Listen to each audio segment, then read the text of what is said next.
नमस्कार, आप सभी का हार्दिक स्वागत करता हूँ। अपन कर रहे हैं रीट की तैयारी। रीट की तैयारी में रीट मेंस, वो भी एसएसटी के कौन सी सब्जेक्ट? एसएसटी।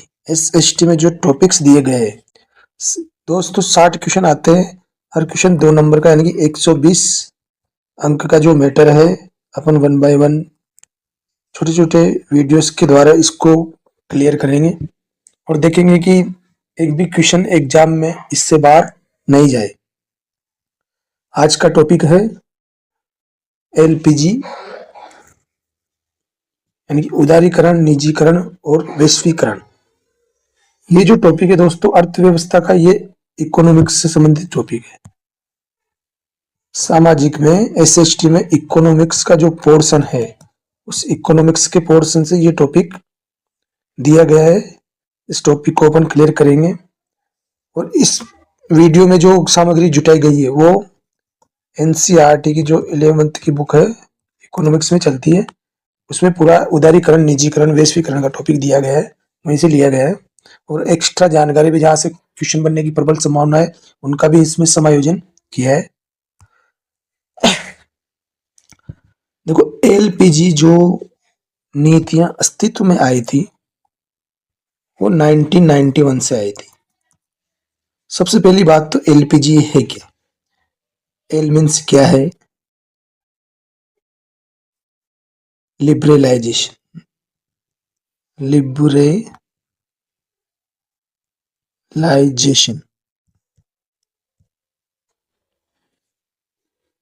यानी कि उदारीकरण। हिंदी में कहे तो इसको उदारीकरण।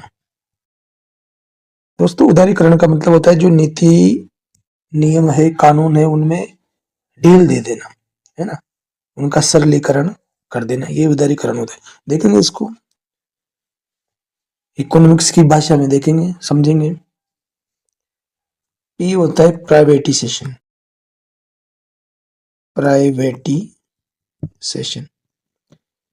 देखो, रीट जैसे एग्जाम में जो एलपीजी, इनकी फुल फॉर्म भी पूछ लेता है। एल का मतलब क्या है, पी का मतलब क्या है, जी का मतलब क्या है।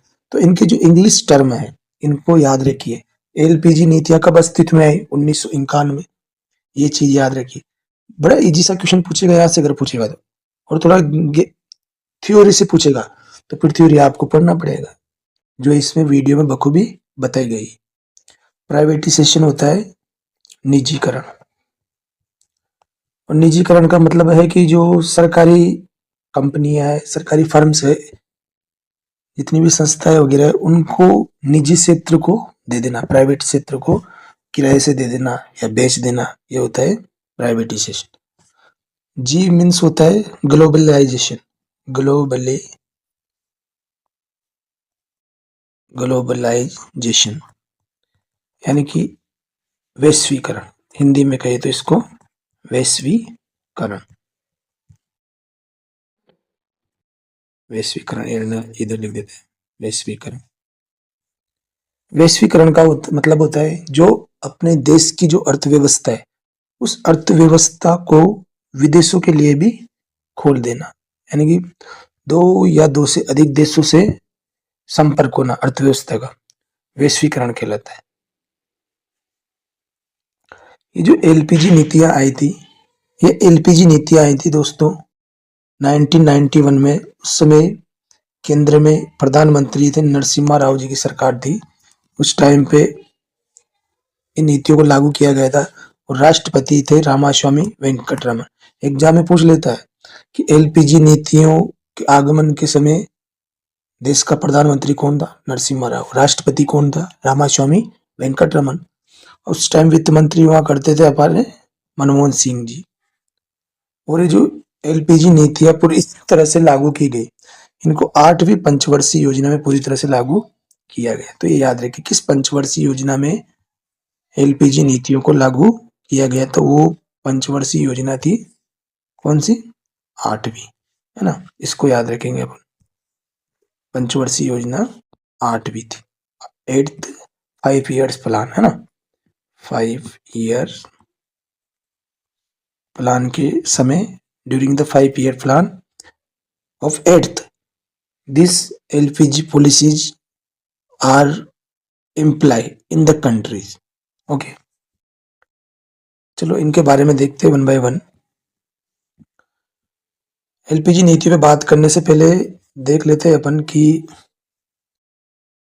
जो अर्थव्यवस्था होती है, जो किसी भी देश की इकोनॉमी होती है, उस इकोनॉमी को अपन 3 तरह से बांट सकते हैं। इकोनॉमी जो होती है 3 प्रकार की होती है।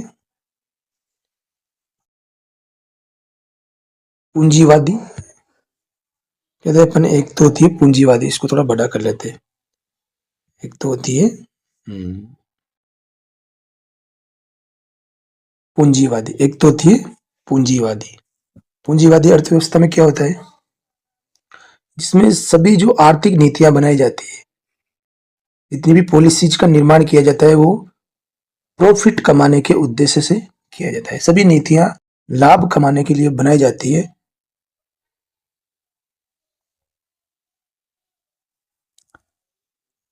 और एक होती है समाजवादी अर्थव्यवस्था। समाजवादी अर्थव्यवस्था में क्या होता है, इसके अंतर्गत जो भी नीतियां बनाई जाती है वो समाज के कल्याण को लेकर के बनाई जाती है। इसका उद्देश्य धन इकट्ठा करना, लाभ कमाना नहीं है, जबकि क्या है, समाज का कल्याण करना, लोगों का कल्याण करना। ये होती है समाजवादी। एक होती है मिश्रित अर्थव्यवस्था। दोनों का, पूंजीवादी और समाजवादी को कंबाइन कर दो तो हो जाती है मिश्रित अर्थव्यवस्था, है ना। इसमें देखो, लाभ भी कमाना है, उद्देश्य लाभ कमाने का भी, साथ ही साथ क्या करना है, लोगों का कल्याण भी करना है, समाज का कल्याण भी करना है। इन दोनों को एक साथ इम्प्लाई किया जाता है, तो ऐसी अर्थव्यवस्था होती है मिश्रित अर्थव्यवस्था। एग्जाम में पूछ लेते हैं कि भारत में कौन सी अर्थव्यवस्था है, तो भारत की जो अर्थव्यवस्था है वो मिश्रित है। भारत की कौन सी है, मिश्रित। अब देखते हैं 1991 की एलपीजी नीतियों की आवश्यकता क्यों पड़ी। देखो, 1991 के आर्थिक संकट की बात की गई है। क्या आर्थिक संकट आया था? वर्ष 1991 में भारत को विदेशी ऋणों के मामले में संकट का सामना करना पड़ा था। सरकार को अपने विदेशों से जो ऋण ले रखे थे, फॉरेन जो इंस्टीट्यूशंस होते हैं, बैंकर्स होते हैं, जो वैश्विक स्तर की संस्थाएं हैं जो ऋण भी उपलब्ध करवाती है, उनसे भारत ने जो ऋण ले रखा था, उस ऋण को चुकाने में भारत क्या था, असमर्थ था। क्या था? असमर्थ। भुगतान नहीं कर सकता था, क्योंकि विदेशी ऋणों का जो कोटा था वो समाप्त हो गया था। पेट्रोल वगैरह अन्य जो आवश्यक चीजें होती है, वो आयात करने के लिए केवल जो विदेशी मुद्रा होती है वो 15 दिनों के लिए बची थी। अपन क्या कर सकते थे कि विदेशी जो अपन आवश्यक चीजें जो आयात करते थे, जब मेन चीज पेट्रोल, तो इसको आयात करने के लिए केवल 15 दिनों की पैसे ही अपने पास बचे थे। 15 दिन ही और अपन उसको खरीद सकते थे, उसके बाद नहीं खरीद सकते थे। और कोई देश और अंतर्राष्ट्रीय संस्था, कोई अंतर्राष्ट्रीय निवेश भारत में निवेश भी करना नहीं चाहता था। ऐसी स्थिति 1991 में पैदा हो गई थी। अब पैदा हुई थी तो इसका कारण क्या था? 1991 की ये जो स्थिति बनी भारत देश के आगे कि विदेशी ऋण ज्यादा हो गया, विदेशी ऋण को चुकाने में अपन क्या है, असमर्थ है। जो आयात आवश्यक चीजें आयात की जाती है, उनको आयात करने के लिए अपने पास विदेशी मुद्रा कोष खत्म हो गया, केवल 15 दिनों के लिए ही बचा है। और जो विदेशी कंपनीज वगैरह है, जो फॉरिनर्स है, वो अपने देश में आके निवेश करना नहीं चाहते। ये आर्थिक संकट आया, तो इस आर्थिक संकट के कारण क्या रहे, कारणों को जानते हैं। आर्थिक संकट आने का सबसे बड़ा कारण है कि 1980 के दशक में अर्थव्यवस्था में अकुशल प्रबंधन, जो मैनेजमेंट था, यहाँ की जो सरकारें थी, जो राज व्यवस्था थी, इन्होंने मैनेजमेंट अच्छे से नहीं किया। अर्थव्यवस्था में अकुशल प्रबंधन की बात आती है। और घाटे का वित्तीय प्रबंधन। और घाटे का वित्तीय प्रबंधन क्या होता है? जब आय से अधिक हो जाए, क्या व्यय ज्यादा हो जाए, किससे? आय से। आय तो क्या हो जाए, कम, और वही हो जाए वे ज्यादा। इसको ऐसे समझो, वे तो क्या हो जाए ज्यादा, आय क्या हो जाए कम। तो ऐसी जो अर्थव्यवस्था होती है वो होती है घाटे की अर्थव्यवस्था।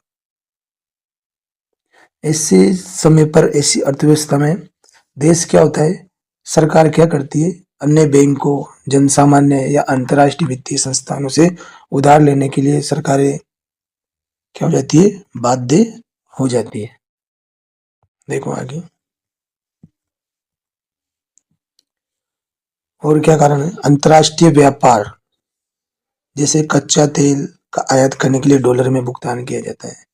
राजस्व कम होने पर भी बेरोजगारी, गरीबी, जनसंख्या विस्फोट के कारण सरकार को अपने राजस्व से अधिक खर्च करना पड़ा। देखो उसे 1980 के दशक में जनसंख्या विस्फोट भी एक बड़ा कारण था। उस टाइम पे जन्म दर तो थी ज्यादा, लेकिन जो मृत्यु दर क्या हो गई, कम हो गई। इसलिए जनसंख्या में विस्फोट हुआ, पॉपुलेशन एक्सप्लोशन। क्या बोलते इसको, पॉपुलेशन एक्सप्लोशन, यानी कि जनसंख्या विस्फोट। जन्म दर भी बढ़ रही है और मृत्यु दर भी घट रही है। ऐसी जो स्थिति है वो होती है जनसंख्या विस्फोट। तो यह भी एक कारण था उस समय। और सरकार को उन क्षेत्रों पर भी खर्च करने पड़ रहे थे जहां शीघ्र प्रतिफल की संभावना नहीं थी। इसलिए सरकार ने फिर क्या किया, विश्व बैंक, वर्ल्ड बैंक और अंतर्राष्ट्रीय मुद्रा कोष यानी कि IMF, world bank and IMF, international monetary fund, अंतर्राष्ट्रीय मुद्रा कोष से $7 बिलियन का ऋण उधार लिया। तो इसकी भी शर्तें थी। देखो क्या क्या शर्तें थी, कि सरकार उदारीकरण की नीति अपनाएगी। क्या शर्त रखी, आईएमएफ और वर्ल्ड बैंक ने ऋण देने, $7 बिलियन का जो ऋण दिया उस पर क्या शर्तें रखी, कि सरकार उदारीकरण की नीति अपनाएगी। यानी कि अपन ने शुरू में देखा भाई, लिबरलाइजेशन की जो पॉलिसी है उसको सरकार फॉलो करेगी, निजी क्षेत्र पर लगे प्रतिबंध हटाएगी और निजीकरण भी करेगी। अनेक क्षेत्रों पर जो सरकारी हस्तक्षेप है वो कम करेगी। भारत और अन्य देशों में जो विदेशी व्यापार और प्रतिबंध लगे उनको भी हटाएगी। बात वही है, लिबरलाइजेशन करेगी, प्राइवेटाइजेशन पे ध्यान देगी, है ना, और ग्लोबलाइजेशन पर ध्यान देगी, अर्थव्यवस्था का ग्लोबलाइजेशन करेगी। ये तीनों मिलके बन जाता है एलपीजी, यानी एलपीजी नीतियों को अपनाएगी। ये शर्त वर्ल्ड बैंक और आईएमएफ ने उस टाइम पे रखी। ये जो आर्थिक नीतियां थी इनकी क्या विशेषताएं थी, नई आर्थिक नीति में व्यापक आर्थिक सुधारों को सम्मिलित किया, अर्थव्यवस्था में अधिक स्पर्धापूर्ण व्यावसायिक वातावरण तैयार हो गया, फर्मों के व्यापार में प्रवेश और उनकी समृद्धि में आने वाली रुकावटों को दूर करे, घाटे वाले सभी सार्वजनिक इकाइयों को धीरे धीरे क्या किया, निजी क्षेत्रों को सौंपना शुरू कर दिया, भारतीय अर्थव्यवस्था को धीरे धीरे पूंजीवादी की ओर ले जाने लगे।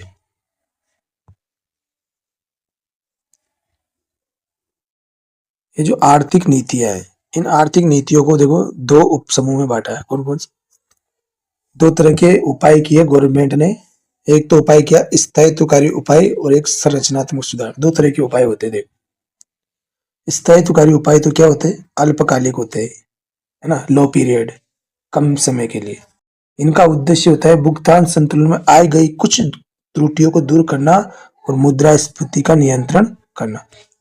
सरल शब्दों में समझे तो इसका अर्थ पर्याप्त विदेशी मुद्रा भंडार बनाए रखने और बढ़ती हुई कीमतों पर अंकुश लगाने की आवश्यकता थी। ये तो हो गए स्थायित्वकारी उपाय।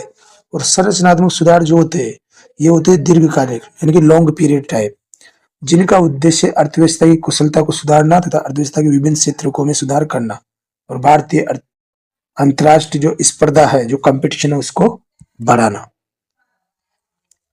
जो नई आर्थिक नीतियां, जैसा मैंने शुरू में बता दिया, 3 भागों में बांटा। कौन कौन सी 3, उदारीकरण, निजीकरण और वैश्वीकरण। देखो, इसको जानने से पहले श्रीशिला त्रासदी देख लेते हैं। श्रीशिला त्रासदी, ये जो श्रीशिला त्रासदी हुई थी, ये आंध्र प्रदेश से इतना आंध्र प्रदेश संबंधित है। इसमें 50 बुनकरों ने को आत्महत्या करने के लिए बाध्य होना पड़ा। एग्जाम में पूछ लेगा, श्रीशिला त्रासदी का संबंध किस राज्य से? तो आंध्र प्रदेश से संबंधित है, बुनकरों से संबंधित है ना, विद्युत खड़गों में काम करना।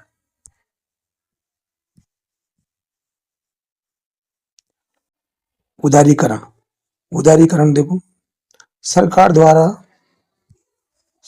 द्वारा अर्थव्यवस्था में निजी क्षेत्रों को अपनी नीति या नियम में छूट या लचीलापन दिखाना। जो अपनी नीति या नियम है, कानून है, उनमें फ्लेक्सिबिलिटी दिखाना। क्या बताना? फ्लेक्सिबिलिटी, है ना, लचीलापन, फ्लेक्सिबिलिटी।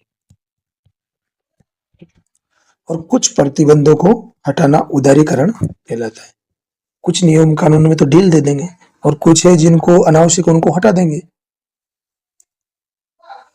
1991 से पहले भारत ने निजी उद्योगों पर कई प्रकार के नियंत्रण लगा रखे थे। अब ये नियंत्रण क्या क्या थे देखो। औद्योगिक लाइसेंस पॉलिसी थी, कोई भी उद्योग करने के लिए लाइसेंस बनाना पड़ता था। वस्तुओं पर कीमत या वित्तीय नियंत्रण था। आयात लाइसेंस, विदेशी मुद्रा नियंत्रण, बड़े व्यापारीकरण द्वारा निवेश पर प्रतिबंध, ये सब बातें थी।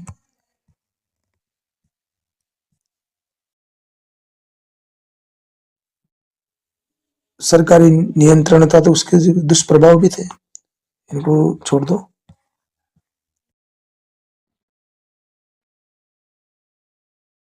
अब सरकार ने क्या किया, 1951 में सुधार किए। देखो क्या क्या सुधार किए। औद्योगिक सुधार किए, औद्योगिक सुधार किए, वित्तीय सुधार किए, कर सुधार किए, कर सुधार संबंधित सुधार किए, विदेशी विनिमय बाजार संबंधित सुधार किए, व्यापार तथा निवेश क्षेत्र संबंधित प्रयास किए, उदारीकरण से होने वाले आर्थिक सुधार। देखो उदारीकरण से क्या क्या सुधार हुए। और ये जो उदारीकरण की और निजीकरण की और वैश्वीकरण की नीति आपने, उसके फलस्वरूप उदारीकरण में क्या क्या किया, क्या क्या डील दी। देखो, जो पहले औद्योगिक लाइसेंस की व्यवस्था थी, उस औद्योगिक लाइसेंस व्यवस्था को क्या कर दिया, समाप्त कर दिया। और केवल ये 6 जो उद्योग थे, कौन कौन से?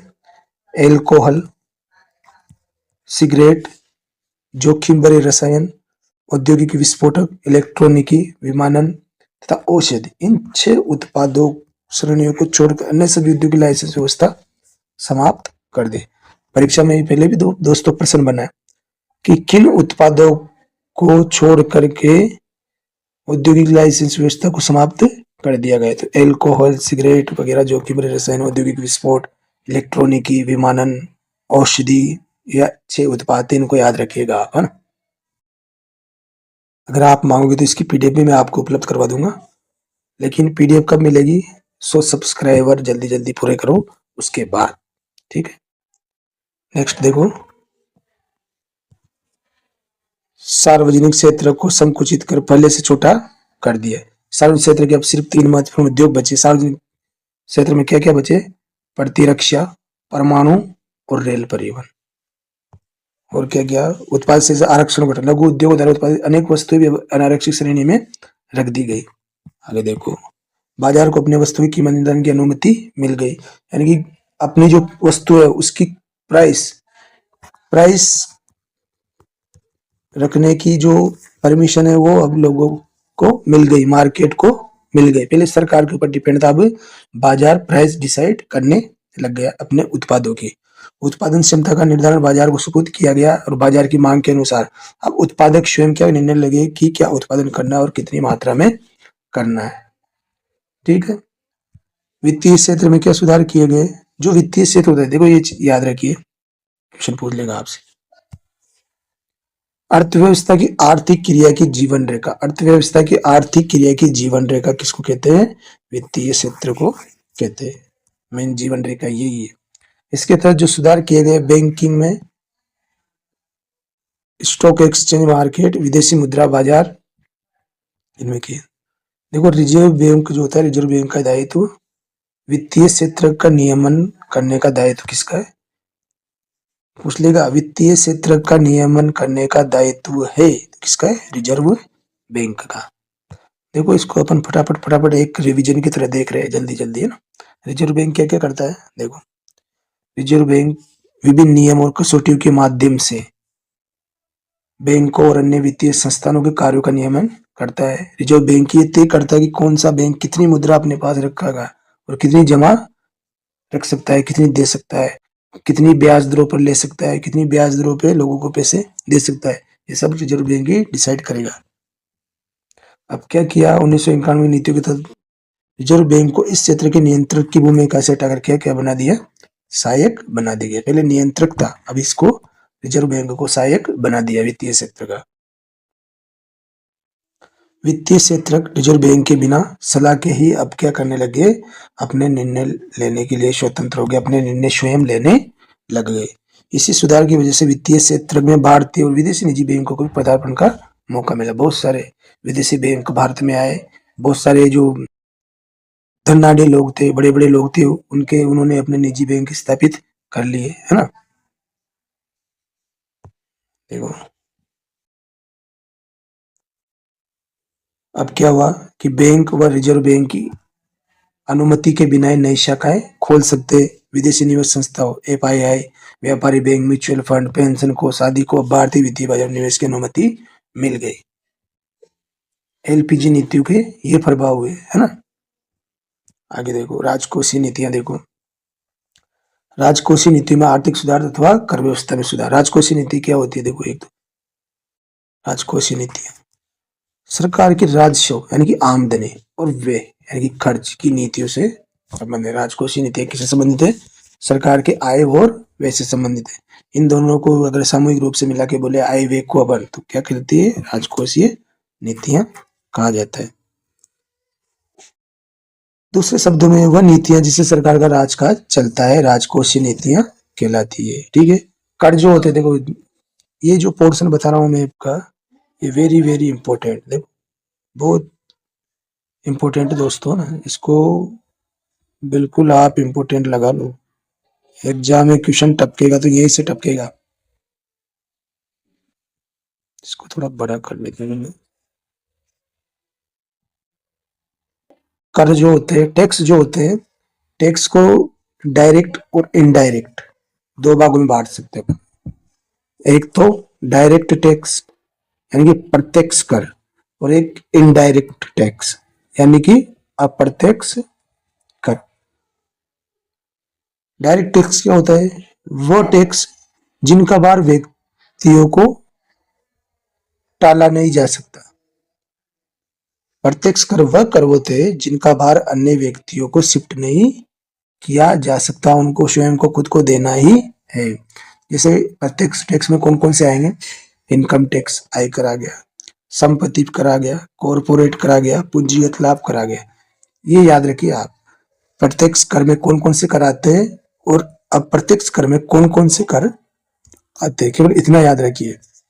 तो यहीं से आपका क्वेश्चन बन जाएगा और यहीं से आपका काम चल जाएगा। देखो दोस्तों मेरा मन कह रहा है कि यहीं से क्वेश्चन जरूर बनेगा, इंपॉर्टेंट लगा लो इसको।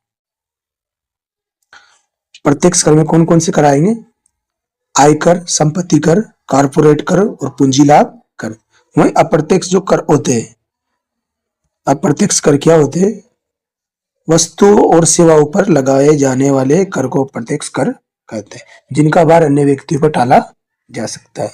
अर्थात इन्हें सेवा लेने या वस्तु लेने वाले से लिया जा सकता है। जैसे बिक्री कर हो गया, सेवा कर हो गया, मूल्य वर्धित कर, वेट वैल्यू एडेड टैक्स जिसको बोलते हैं अपन, है ना, सीमा शुल्क हो गया, कस्टम ड्यूटी, उत्पाद शुल्क हो गया, एक्साइज ड्यूटी। ये सब क्या है? अप्रत्यक्ष कर है, इनको टाला जा सकता है ना। अभी तो देखो 1 जुलाई 2017 से जीएसटी आ गया है। क्या आ गया? Goods and service. जीएसटी की फुल फॉर्म क्या है? गुड्स, जीएसटी की फुल फॉर्म पूछ सकता है आपसे, गुड्स एंड सर्विस टैक्स यानी कि जीएसटी। कब से अस्तित्व में आया है? 1 जुलाई 2017 से। इसमें क्या किया है, ये जो बिक्री कर, उत्पाद शुल्क कर, सेवा कर वगैरह थे, इनको तीनों को मिला करके जीएसटी बना दिया, ठीक है ना, सरलीकरण कर दिया टैक्स प्रणाली का। आगे देखो, ये वही बात लिखी है, कर प्रणाली जो पहले बहुत जटिल थी, वो अब काफी सरल और सामान्य बना दिया गया, ताकि सभी जो कर के दायरे में आते हैं कर का भुगतान कर सके। कर की दरों में भी कमी की गई और कमी आई भी। इस नीति से करदाताओं की संख्या में भारी वृद्धि हुई। इससे सरकार का क्या बढ़ा, राजस्व बढ़ा, सरकार की इनकम बढ़ गई। कर की दर में कमी से बचत को बढ़ावा मिला, जिससे अब लोग स्वेच्छा से अपनी आय का विवरण दे देते हैं, अब अपनी आय को नहीं छुपाते। और विदेशी विनिमय संबंधी सुधार भी है, विदेशी व्यापार निवेश नीति सुधार भी हुए, अपने पहले देखा इतने सुधार हुए 1991 की एलपीजी नीतियों के तहत, है ना। आगे देखो,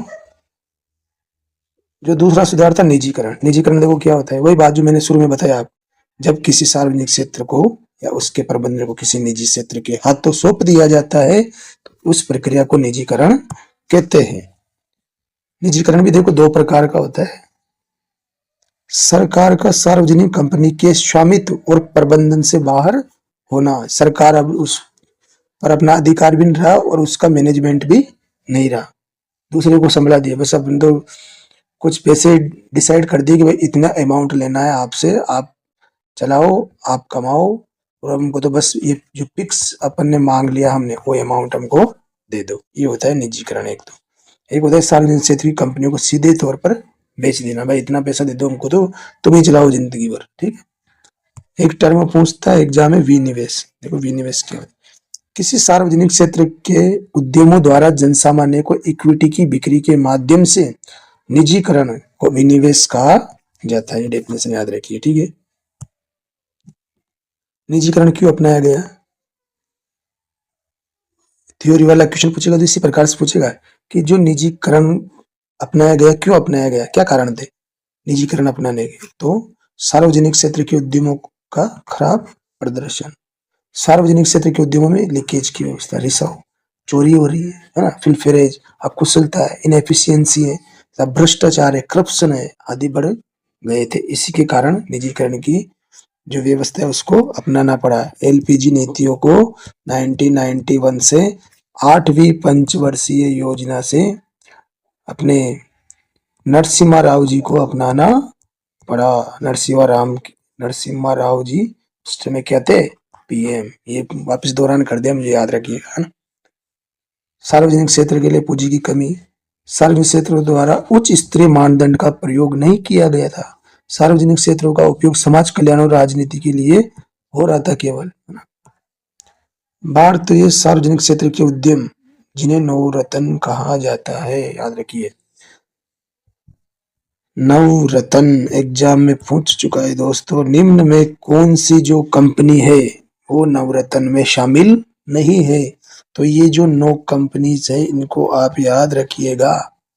Indian Oil Corporation IOC Navratna है, ओएनजीसी नवरत्न है, बीपीसीएल नवरत्न है, SAIL Steel Authority of India Navratna है, भेल Bharat Heavy Electricals Limited Navratna है, चलो IPCL Indian Petrochemical Corporation Limited Navratna है, विदेश संचार निगम लिमिटेड बीएसएनएल ये भी क्या है, नवरत्न है, NTPC National Thermal Power Corporation Navratna है, Hindustan Petroleum Corporation HPCL Navratna है ना। कौन सी कंपनी नवरत्न है, इसको याद रखिएगा दोस्तों, जरूर एग्जाम में जरूर जरूर पूछा जाता है, इसको याद करेगा, है ना।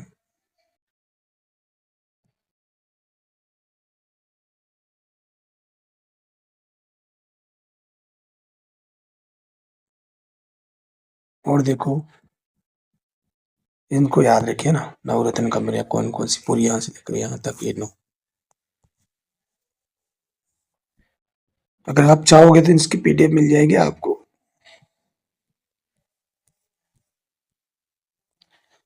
ये जो बॉक्स में मैं आपको बॉक्स में जानकारी दे रहा हूँ, ये सब एनसीईआरटी किताबों से लिया गया है दोस्तों। देखो उस टाइम पे सार्वजनिक उपक्रमों की कुशलता बढ़ाने के लिए सरकार ने क्या किया था, कुछ सार्वजनिक क्षेत्र के उपक्रमों का चयन कर उन्हें महारत्न नाम दिया, कुछ नवरत्न बना दिए कुछ लघु रत्न बना दिए, है ना। तो एग्जाम पूछ लेगा कि उस समय सरकार ने कौन कौन से रत्न बनाए थे, महारत्न, नवरत्न और लघु रत्न, ये तीनों याद रखिए, महारत्न, नवरत्न, लघु रत्न। और इनको क्या अपने कार्यों का संचालन करने, मैनेजमेंट करने, प्रबंध करने के लिए स्वतंत्रताएं दी गई, है ना। देखो महारत्न में इंडियन ऑयल कॉरपोरेशन था, स्टील अथॉरिटी वगैरह, ठीक है। इनको आप देख लेना, ज़्यादा टाइम खर्च नहीं करेंगे, वीडियो बड़ा हो जाएगा, कम समय में ज़्यादा सीखना है।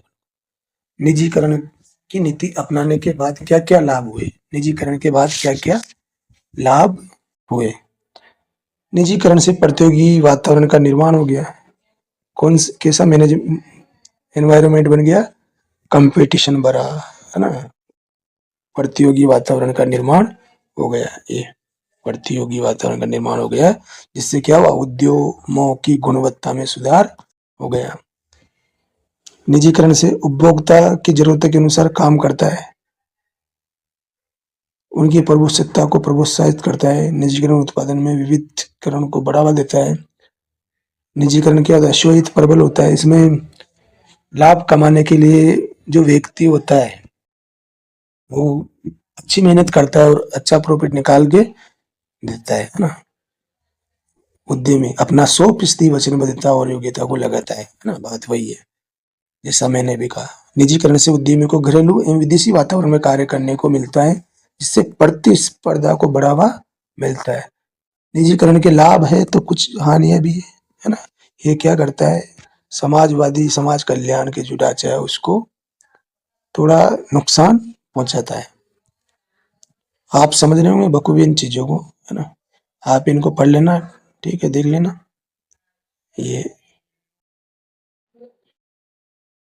ग्लोबलाइजेशन, वैश्वीकरण क्या है देख लो, इसको मैंने शुरू में तो बता ही दिया था आपको। किसी देश की अर्थव्यवस्था को विश्व के अन्य देशों की अर्थव्यवस्था से मुक्त व्यापार, है ना, स्वतंत्र व्यापार के माध्यम से अथवा पूंजी और श्रम गतिशीलता के माध्यम से एक दूसरे से कनेक्ट करना, जोड़ना ही वैश्वीकरण कहलाता है। इससे विश्व की सभी अर्थव्यवस्था अपनी अपनी योग्यताओं के साथ एक मंच पर आ जाती है और एक दूसरे से जुड़ने लगते हैं। एक खुला बाजार मिलता है, आर्थिक निर्भरता बढ़ती है, समग्र विश्व को एक बनाने या सीमा मुक्त विश्व की रचना करने का प्रयास किया जाता है।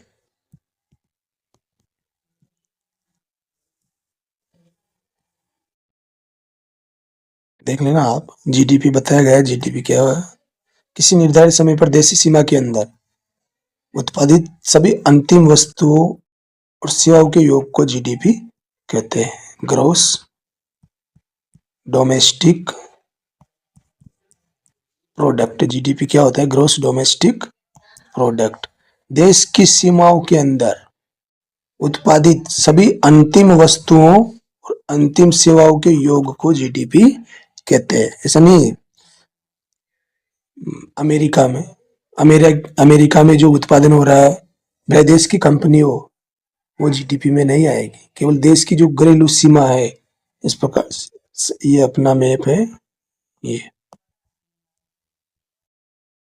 इस देश की घरेलू सीमा में उत्पादित अंतिम वस्तु अंतिम सेवाओं की बात जीडीपी करता है। फिर एनएनपी होता है, जीएनपी होता है, बहुत सारी चीजें इकोनॉमिक्स में आगे पढ़ेंगे, टॉपिक्स में देखेंगे, ठीक है। अभी तक के लिए इतना है।